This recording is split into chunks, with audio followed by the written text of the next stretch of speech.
8 მილიონი ევრო საქართველოს გარემოსდაცვის კანონმდებლობის გასაუმჯობესებლად და საჯარო უწყებების მუშაობის გამჭვირვალობის ხელშესაწყობად ევროკავშირის საქართველოს ასოცირების შეთანხმების პრიორიტეტების განხორციელებაში დაეხმარება.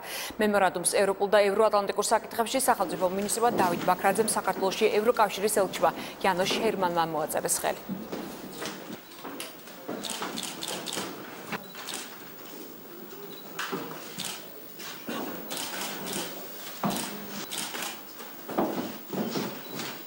ეს არის კიდევ ერთი ამ შემთხვევაში ასე ვთქვათ 8 მილიონი დამატებით დააფინანსებს იმ რეფორმებს, რომელსაც საქართველოს ახორციელებს. ჩვენი სამინისტროები ახორციელებენ ასოცირების ხელშეკრულების იმპლემენტაციის თვალსაზრისით.